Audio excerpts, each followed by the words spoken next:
Hey there, everybody. It is now officially summer. We've got our veggie gardens in. It is summer here in Northern California, which, by the way, means we got fog today. That is a very normal summer. It even drizzled this morning, making it the most perfect day for gardening. And today, inspired by all these amazing flowers, I've decided we're going to talk about a cutting garden. I'm going to do a little cutting garden at my own house, but I have some friends, all they've got is a balcony. So I've decided today's video will be all about doing a whole cutting garden in a half wine barrel. So stay and watch, and I'm going to put together the most beautiful summer cutting garden you ever did see, all in one half wine barrel. So I'm going to start with the centerpiece, and it's really hard to decide which particular flower I want for the centerpiece, but this is such a delightful dahlia that I think this has got to at least be one of them. Dahlias make incredible cut flowers. They have sturdy stems and the blooms are amazing. And if you deadhead frequently, you're going to get flowers for months on end. Now, a half wine barrel is a pretty decent sized pot. So I'm thinking of putting at least 2 dahlias in there, contrasting colors. Now remember, I'm not going for the perfect container. I'm going for cutting garden. And a cutting garden, you have to start thinking ahead. What do you want in your bouquets? And that's how I'm shopping today. What do I want in my bouquets? I want a lot of flowers. Look at these 2 right there. They're giving me hints. Maybe something else in a yellow tone, maybe something else in this beautiful dark red tone. I don't know. That's what I'm shopping for. I think I found my 3rd dahlia. Look at this one. This is Revelation Yellow. Beautiful dark foliage, long sturdy stems, very yellow. And look how these 3 go together on a cart. I can totally imagine a bouquet holding those blooms in them too. This one is super cute. Okay, I've got the core ingredients to my cutting garden now. Next for a few smaller plants that will also look good in a bouquet. I'm going to pause for 1 second because that bee just reminded me it's still pollinator month. It is June.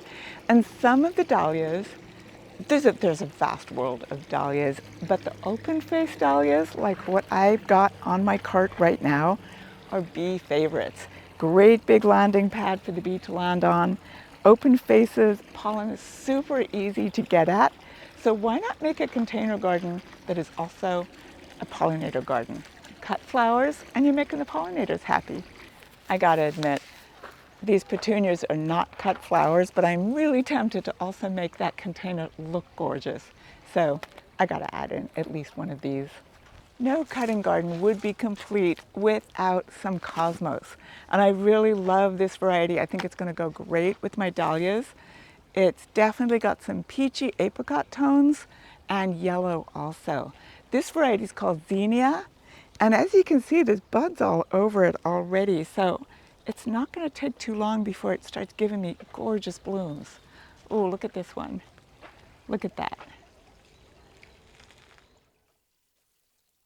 Cosmos are also super pollinator friendly. Pollinators adore cosmos. And guess what? Butterflies love dianthus. So this fabulous little lemon sparkler dianthus totally fits the color scheme I've got going here. And it will keep blooming spring through to fall if I keep deadheading. And because it's a cutting garden, I'm going to keep deadheading. I'm going to be bringing these indoors too with the rest of my bouquets. Okay, look how it's coming together. I'm loving this. This is really pretty. Another great thing about these dahlias is the foliage itself makes great filler. That's not going to be my main filler for this particular little container garden, but the contrast is amazing. And this little gomphrena fits the color scheme totally, grows like crazy, gets nice, strong, sturdy stems as it grows older. And I only have 2 left right now today, but I'm going to grab them and stick them in the container garden. I think it's going to be so pretty. Look at these. Pollinators also like these. Gomphrena is also called globe amaranth. And I want to add one more amaranth to my container because the half wine barrel is pretty big and there's space for it. And that's amaranth hot biscuits. Now it's early days yet. This does grow up to about 4 feet tall, but it's got the most prolific production of just gorgeous, weird flowers. But fits my color scheme. It's super easy to grow, and it's going to fit right in. I love it. Hot biscuits, amaranth.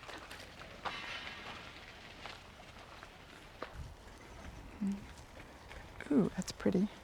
So I did find a couple more things on my way over to my planting location, which is out in the growing grounds of Cottage Gardens, because it's just so wonderful out here. There's bees all around me, there's so many things, and there's a couple more choices too to add to my half wine barrel cutting garden. So the reason I'm doing more container plantings here is a lot of people I know really don't have an awful lot of space in their garden. And we all love to bring flowers inside, and we love to make our own bouquets. Plus, it gives you so much joy that I thought, okay, I'm just going to talk about container gardening today and how you can do so much in something as small as a half wine barrel. So here we go. I found a few snapdragons along the way. I also found a verbena, which I really like. This is Superbena Peachy Keen, and I don't know if you know this, but verbenas, even these ground covering types, have stalks long enough that they make great cut flowers. They look so cute, so adorable, tucked in between all the larger flowers, and Peachy Keen fits right into my color scheme. So, without further ado, the soil I've got right here is really good, really rich, and I have mixed in a little bit of fertilizer with it. I love Sure Start, organic EB Stone Sure Start, so that's how I started it out. We mix it into the flowers that I grow here at Cottage Gardens. Really, really good fertilizer, natural time release factors to it. They don't sponsor me or anything. We just have used it for years and I absolutely love the results. So, great soil, good drainage, Sure Start mixed in really well. Now all I have to do is tell you my choices and get everything planted. So when you're growing things in a container, don't forget your plants are basically held captive by you.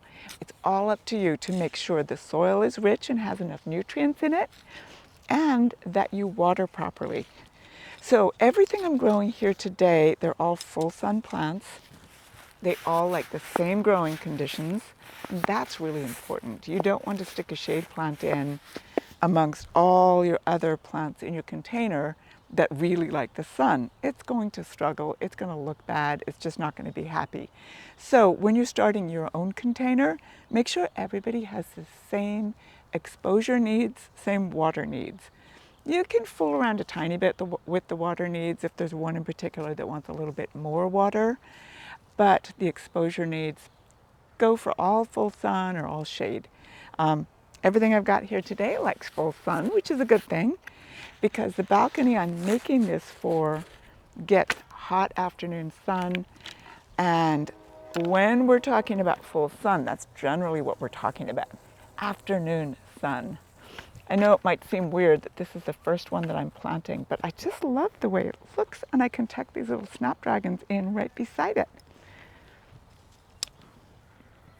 So we're going to talk about gardening a little bit today and why you garden. I would love to hear from you all.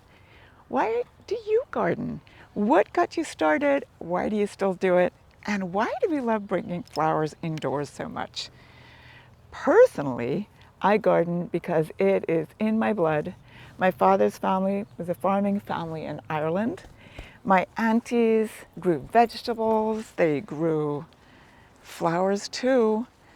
One of my aunties absolutely loved her roses. Another auntie snuck the roses around the edges of the vegetable garden. But it's been instilled in me in a very young age. And my dad, a gardener till the day he passed away. It's amazing. And I have never gotten as good as him. But the reason I still garden, I love how growing plants make me feel. I love being in nature. And that's what I'm trying to tell you today. Even if you have a tiny space, the smallest garden, you can grow a whole cutting garden, a whole pollinator garden in something as small as a half wine barrel. If you're not able to move something as big as a half wine barrel, you can grow multiple containers with all of these flowers in it. Okay, I'm going to do a big one now. I think, just like any gardening, sometimes it's really nice to place things before you plant them and stand back and have a look. I know I said I wasn't going to do this really for aesthetics, but it's very difficult not to. I found out I've got to do some aesthetics along with production here.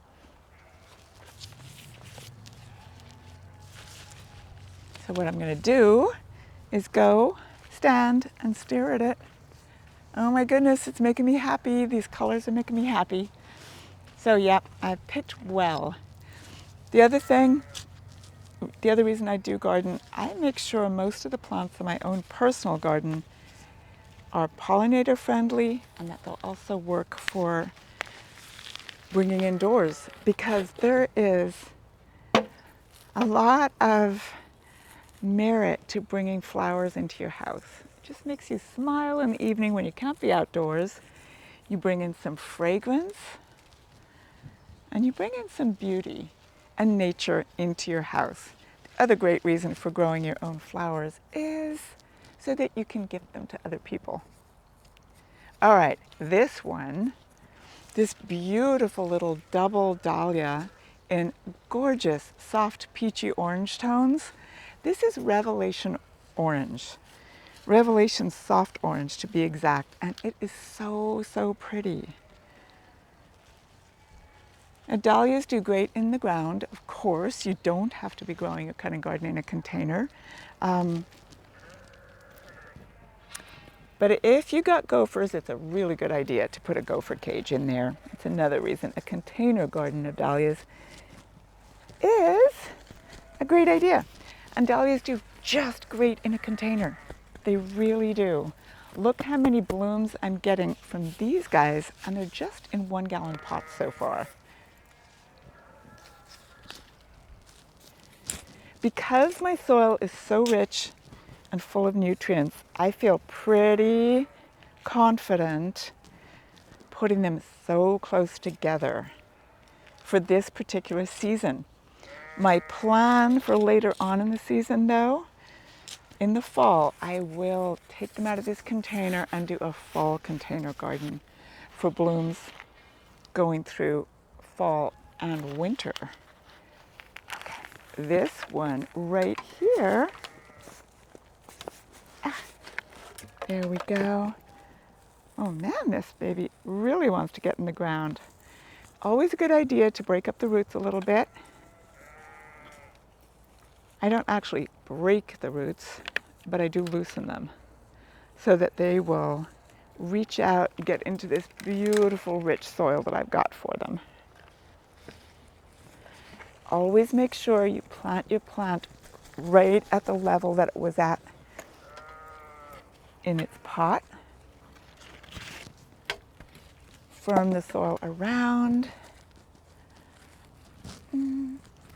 I may move that snapdragon there. It's not making me as thrilled as I would like it to. Okay, just one more dahlia to go in, and then I get to have fun with the other little plants. So my choices here, I love the Revelation series because the stems are incredibly sturdy and strong, and the blooms are amazing. Like I had mentioned earlier, they're pretty open-faced, but they are double. They're not a single. The bees still love them though. They're not closed tight, and the pollen is definitely accessible. This single right here, this Dahlia, this delightful Dahlia, sunrise, super simple, open, single, and just in the most delightful colors. It's possibly my favorite this year. It's just so happy. Grows a little shorter, but the stems are just as sturdy and tons and tons of buds. Again, a great container choice. As you can see, this is a 1-gallon pot, 3 blooms now, at least 10 more buds on it. So,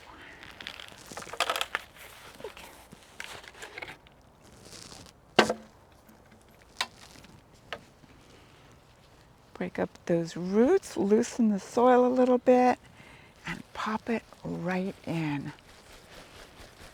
Now, because I'm really cramming these plants in, it does actually look pretty great ornamentally as well as production-wise. But when you get this many plants and these many roots, and I want so much production out of it, I will be feeding it really regularly. And I'll share with you in just a minute how I'm going to do that and with what. Okay.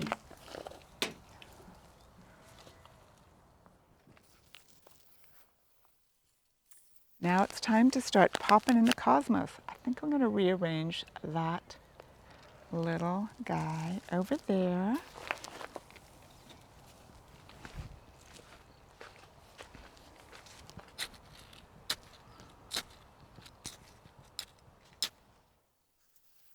This is Cosmos Zinnia.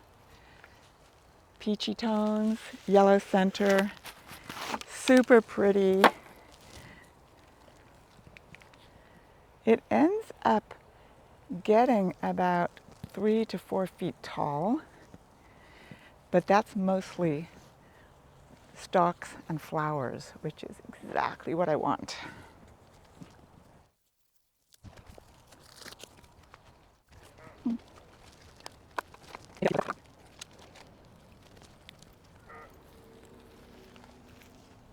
Now for the dianthus. Oof. This dianthus, just like all the other dianthus, which is a carnation type, this one, no, wait. Okay, let me say something different. This is lemon sparkler. Smells amazing, and it's a kind of an unusual color for a dianthus.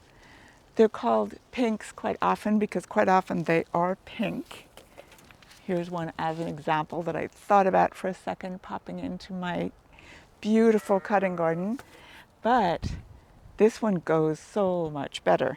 The lemon sparkler, amazing. Great little plant. It's got grassy, silvery foliage and long, sturdy stalks.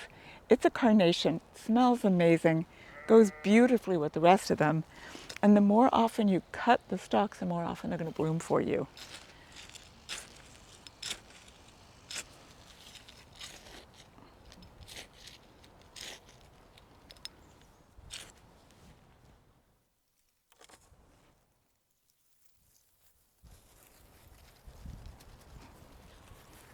Dianthus also makes a great container plant.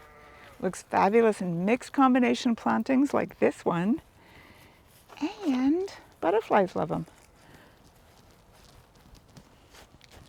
All right, here we go.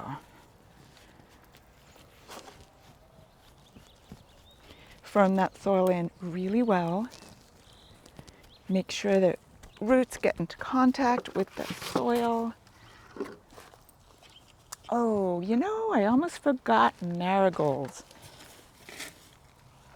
I have a 6-pack of marigolds. This is the Inca mix. They have beautiful big ball flowers, orange and yellow.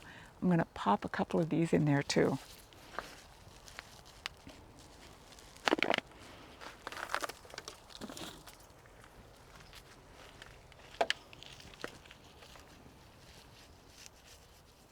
The Inca mix gets about 2.5, 3 feet tall and very, very sturdy stalks. Now you wouldn't grow this for fragrance, but you got the dianthus filling that particular bill. You're growing this for drama, bright color, and something to carry the tones of this lovely little dahlia, or the bright yellow revelation dahlia. So like repeating the tones in the bouquet is really, really a great idea.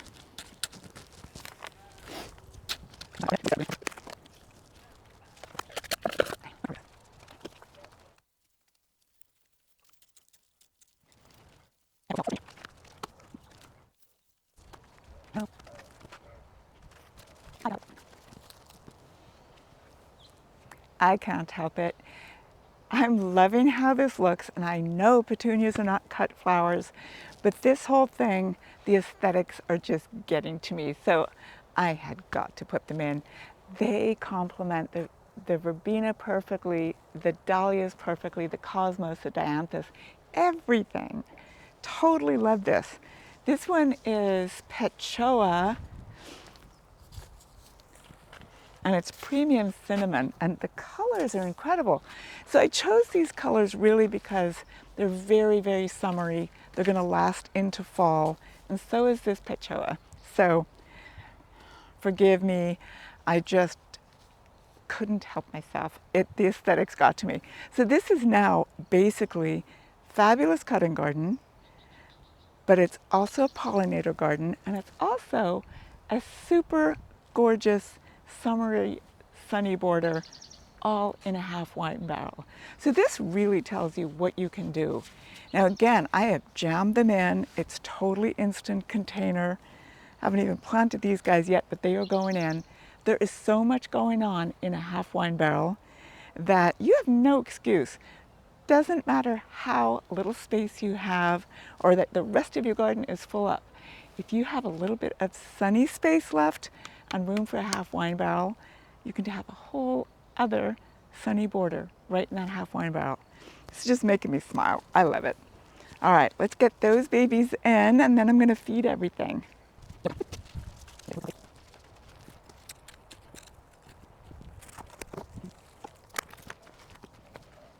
Okay, there we go. Oh my goodness. This is a bouquet in a barrel. It is quite just making me smile, making me laugh. Everything is really, really jammed in here, but that's what this is. This is a cutting garden in a half wine barrel. It's a pollinator garden in a half wine barrel. It is a sunny perennial border in a half wine barrel. It's a whole lot. Oops. So I just watered it in with a bloom food that's really great, that I absolutely love using. Makes it easy when the plants are so jammed in. You can direct the fertilizer right down to the roots. That's the Maxi Bloom. Again, not sponsored by him or anything, but that's going to keep this barrel producing all the way through fall, or until I'm ready to change this over into something for the holidays. So what do you think? It is making me laugh, it's making me smile. The sun's coming out, so I'm looking at that as a blessing too, and the bees are visiting already. So there you go. I hope you liked this video. I hope you found it helpful. I hope if you're stuck in a tiny garden or just have just the smallest space left in your garden, that you got inspired by this to create a little cutting garden or a little pollinator patch or one more sunny perennial border.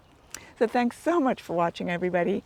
Come visit me at Cottage Gardens. We have some amazing plants, and you too can create your own garden. But if you're too far away and you can't drop by for a visit, make sure that you find my Instagram or Facebook. Drop me a comment. Let me know what's your favorite cut flower. And I really look forward to hearing from you. Okay, happy gardening, everyone. Till next time.